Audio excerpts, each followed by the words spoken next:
வணக்கம். இணைந்திருப்பது இலங்கையின் முதற்தர செய்தி வழங்குகிற நியூஸ் ஃபர்ஸ்டின் மதிய நேர பிரதான செய்தி அறிக்கையுடன் கொழும்பில் அமைந்துள்ள நியூஸ் ஃபர்ஸ்டின் பிரதான கலையகத்திலிருந்து உங்களை சந்திக்கும் நான் ஜூனின் சிந்துஜன். அமெரிக்கா, ஐரோப்பா, மத்திய கிழக்கு நாடுகள் உலகின் பல பாகங்களிலும் இருந்து குளோபல் சக்தியோடாக இணைந்திருக்கும் உங்களை சந்திப்பதில் மிகுந்த மகிழ்ச்சி. விரிவான செய்திகளுக்கு செல்லும் முன்னர் முதலில் தலைப்புச் செய்திகள். யாழ்ப்பாணத்தில் நிர்மாணிக்கப்படவுள்ள 3000 வீட்டு திட்டத்தில் 80 விதமான பயனாளிகளுக்கு அனுமதி கிடைத்துள்ளதாக மாவட்ட அரசாங்க அதிபர் தெரிவிப்பு. எதிர்வரும் 2ஆம் தேதி தொடக்கம் உணவுப் பொருட்களின் விலையை அதிகரிப்பதற்கு அகில இலங்கை சிற்றுண்டிச்சாலைகள் உரிமையாளர்கள் சங்கம் தீர்மானம். வவுனியா சாந்தசோலை கிராமத்தில் கூட்டில் அடைக்கப்பட்ட நிலையில் 95 வயதான மூதாட்டி மீட்பு. நாட்டின் பல பகுதிகளில் நேற்று வீசிய பலத்த காற்றினால் 160க்கும் அதிகமான வீடுகள் சேதம். ரஷ்ய ஜனாதிபதி விளாடிமிர் புட்டின் சர்வதேச கால்பந்தாட்ட சம்மேளனத்தின் தலைவரை சந்தித்தார். தொடர்வது விரிவான செய்திகள். முதலில் உள்நாட்டுச் செய்தி. ஸ்ரீலங்கா முஸ்லிம் காங்கிரஸ் கட்சியின் ஏற்பாட்டில் அரசியல் சீர்திருத்தம் தொடர்பான செயலமர்வு ஒன்று மட்டக்களப்பில் இன்று நடைபெற்றது.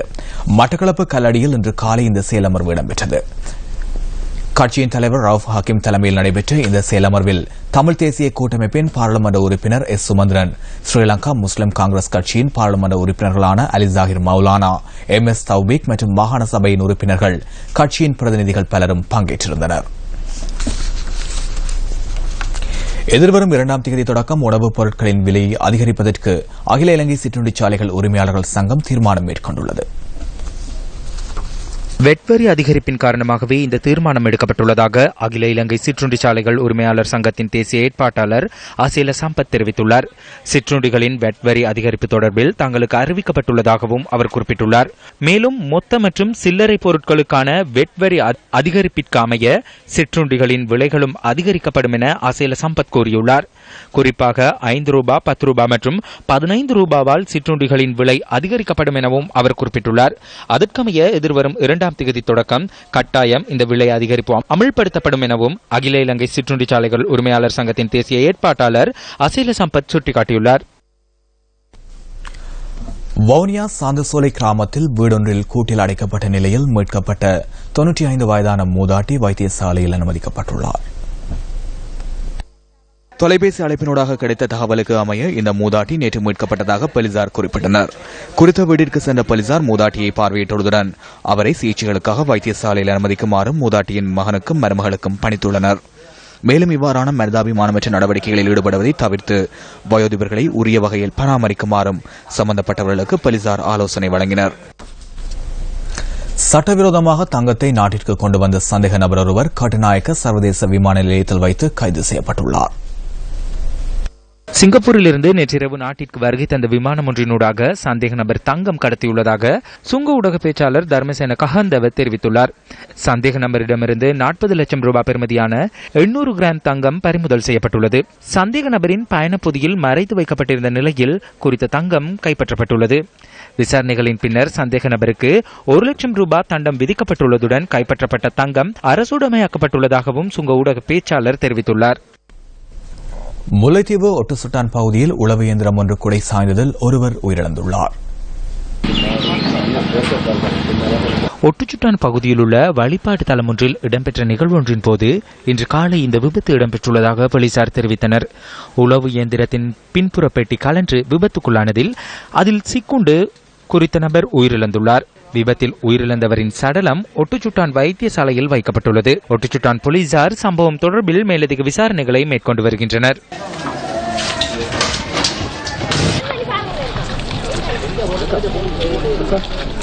யாழ்ப்பாணத்தில் நிர்மாணிக்கப்படவுள்ள 3000 வீட்டு திட்டத்தில் 80 விதமான பயனாளிகளுக்கு அனுமதி கிடைத்துள்ளதாக மாவட்ட அரசாங்க அதிபர் நாகலிங்கம் வேதநாயகன் தெரிவித்துள்ளார். எஞ்சியுள்ள 20 விதமான பயனாளிகளை தெரிவு செய்யும் நடவடிக்கை தற்போது முன்னெடுக்கப்படுவதாகவும் விரைவில் அவர்களுக்கான பெயர் விவரங்களையும் மீள்குடியேற்ற அமைச்சுக்கு அனுப்பி வைக்க உள்ளதாகவும் அரசாங்க அதிபர் மேலும் தெரிவித்துள்ளார். அனுமதி கிடைத்துள்ளவர்களுக்கான வீட்டு திட்ட நடவடிக்கைகள் மே மாதம் 1 தேதியில் ஆரம்பிக்கப்பட உள்ளதாகவும் அவர் குறிப்பிட்டுள்ளார். தலா 8 லட்சம் ரூபாய் பெறுமதியான கல்வீடுகள் கட்டிக் கொடுக்கப்படும் எனவும் யாழ் மாவட்ட அரசாங்க அதிபர் மேலும் தெரிவித்தார். யாழ் மாவட்டத்திற்கான 3000 வீட்டு திட்டம் இந்த வருடத்தின் இறுதிக்குள் நிறைவு செய்யப்பட வேண்டும் எனவும் அரசாங்க அதிபர் நாகலிங்கம் வேதநாயகன் மேலும் தெரிவித்தார். பொகவந்தலாவில் சட்டவிரோதமாக மதுபான போத்தல்களை முச்சக்கர வண்டியில் ஏற்றிச் சென்ற ஒருவர் கைது செய்யப்பட்டுள்ளார். சந்தேக நபர் நேற்று நள்ளிரவு 11:30 கைது செய்யப்பட்டதாக போலீஸ் ஊடகப் பிரிவு குறிப்பிட்டுள்ளது. சந்தேக நபர் பயணித்த முச்சக்கர வண்டியிலிருந்து 100 மதுபான போத்தல்கள் கைப்பற்றப்பட்டுள்ளன.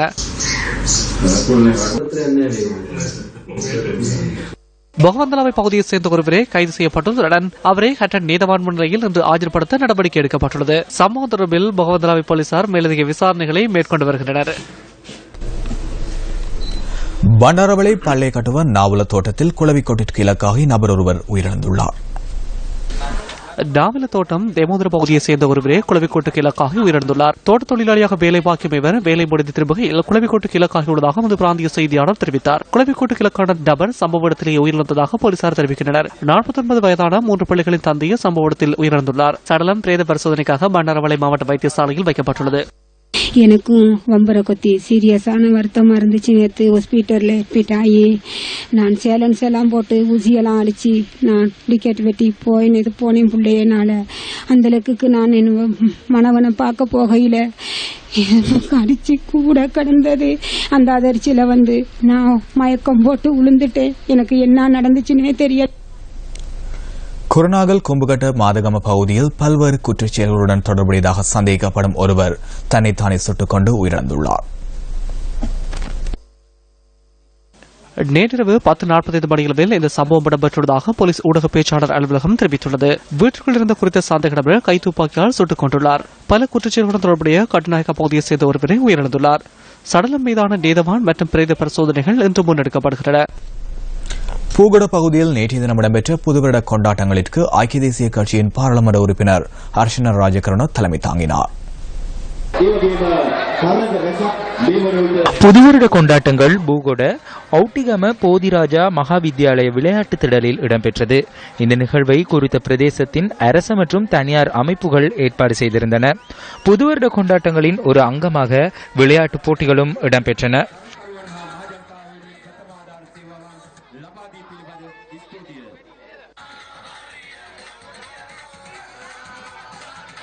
பேண்ட் வாத்தியங்கள் நிகழ்வும் மேலும் நிகழ்வை மெருகூட்டின. உள்ளூராட்சி மன்ற அரசியல்வாதிகள் பலரும் இந்த நிகழ்வில் கலந்து கொண்டமை குறிப்பிடத்தக்கது.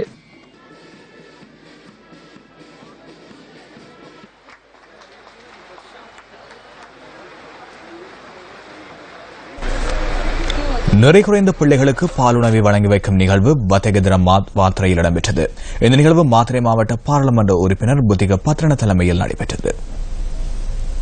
நீங்கள் பயப்படும் வகையிலான பல பிரச்சனைகள் உள்ளன. அவ்வாறான ஒரு பிரச்சனையே நெல்லின் விலை. இதே பிரச்சனை ரப்பர் மற்றும் தேயிலைக்கு உள்ளது.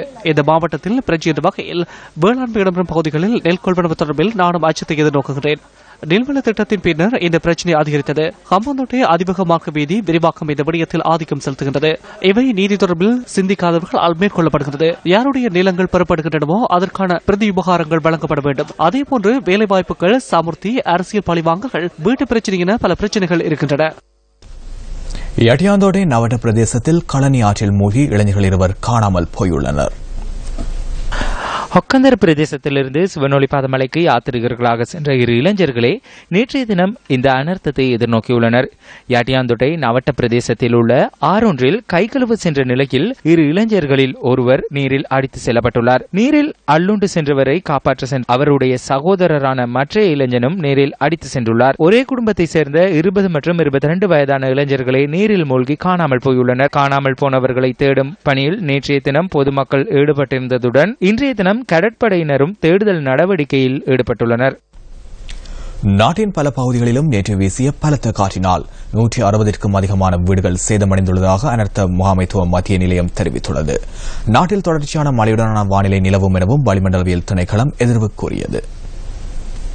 பலத்த காற்றுடன் பெய்து வரும் கடும் மழை காரணமாக குருநாகல் கல்கமுவ மாவட்ட செயலகத்தில் அமைய பெற்றுள்ள கட்டிடத்தின் மீது மரம் ஒன்று முறிந்து விழுந்துள்ளது. மரம் முறிந்து விழுந்ததில் கட்டிடத்தின் கூரை சேதமடைந்துள்ளதாக எமது பிராந்திய செய்தியாளர் தெரிவிக்கின்றார்.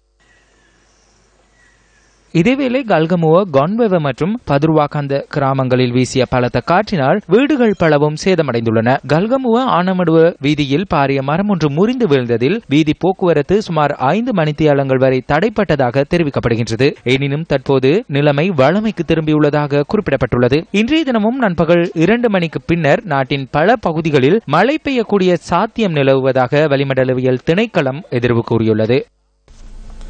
மனித நாகரிகங்கள் உருப்பெற ஆரம்பித்தது முதலே போக்குவரத்து மார்க்கம் என்பது மனித வாழ்வியலில் அத்தியாவசியமாக ஒன்றாகிவிட்டது.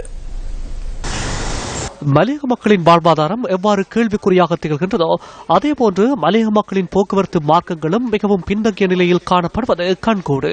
இவ்வாறான நிலைக்கு கண்டி திகன நகர மக்கள் முகம் கொடுத்துள்ளனர். இயற்கை வரம்பினால் சூழப்பட்ட இந்த நகரில் மக்களின் போக்குவரத்து மார்க்க பின்தங்கியால் பல்வேறு இன்னல்களுக்கு இந்த பிராந்திய மக்கள் முகம் கொடுத்து வருகின்றனர். 1983 ஆண்டு விக்டோரியா நீர்த்தேக்கம் உருவாக்கப்பட்டதன் பின்னர் தெல்தெனியா பழைய நகரம் மூடப்பட்டது. 1983 ஆண்டில் கண்டியிலிருந்து 15 கிலோமீட்டர் தூரத்தில் திகன எனும் புதிய நகரம் உருவாக்கப்பட்டது. இந்த நகரத்தின் பஸ் திரைப்படத்தின் நிலை நியூஸ் ஃபர்ஸ்ட் கமராக்களில் இவ்வாறு பதிவாகியது. மக்கள் பேருந்திற்காக தரித்திருக்கும் இந்த பஸ் திரைப்படம் தற்போது மணல் மேடாக காட்சியளிப்பதுடன் புட்கள் வளர்ந்து பச்சைக்காடாக காட்சியளிக்கிறது. கடந்த காலங்களில் இந்த வெளி இடங்களுக்கு செல்லும் முக்கியமான நகர்களுக்கு செல்லும் மையங்கள் கரலியத்தை போன்ற பகுதிகளுக்கு செல்லும் பஸ்ஸுகள் இந்த பகுதியாக வந்து இந்த பஸ் ஸ்டாண்டுக்கு வந்து சென்றதுனால மக்கள் நடமாட்டம் அதிகமாக இருந்துச்சு. மக்கள் செழிப்பாக இருந்தாங்க. இப்போ வந்து அந்த பஸ் ஸ்டாண்டுக்கு வந்து பஸ்ஸுகள் வருவதில்லை. அந்த வன்மையில் அங்கிட்டு போறதுனால இந்த பஸ் ஸ்டாண்ட் வந்து இப்போ மாடுகளும் நாய்களும் தான் வாழ்ந்துகிட்டு இருக்கு. அது சரியான நடைமுறை இல்லை. எத்தனையோ அரசியல்வாதிகள் வந்து இந்த நடைமுறைக்கு இதை செய்துதான்னு சொல்லி இதுவரைக்கும் எந்த நடவடிக்கை எடுத்த மாதிரி தெரியல. இதை மீண்டும் இந்த ஒரு அழகிய நகரமாக இருக்கிறத மென்மேலும் அழகுபடுத்த அரசியல்வாத தலையிட்டு இந்த பஸ் ஸ்டாண்டை வந்து கட்டணத்தின் நோக்கம் சரியா பயன்படுத்தாதனால தான் மிருகங்கள் கால்நடைகளின் பிரதான வாழ்விடமாகவும் தற்போது இந்த பஸ் நிலையம் மாறியுள்ளது. வாக்குகளுக்காக தமது இல்லங்களை நாடும் அரசியல்வாதிகளுக்கு இந்த பேருந்து திரைப்படம் கண்ணில் புலப்படவில்லையா என மக்கள் கேள்வி எழுப்புகின்றனர். அந்த விளையாட்டுச் செய்தியுடன் நியூஸ் ஃபர்ஸ்டின் இன்றைய தினத்திற்கான மதிய நேர பிரதான செய்தி அறிக்கை நிறைவடைகிறது. நியூஸ் ஃபர்ஸ்டின் மத்தியாள செய்தி அறிக்கையை 2:25 பிரதான செய்தி அறிக்கை இரவு 8 மணிக்கும் எதிர்பாருங்கள். வணக்கம்.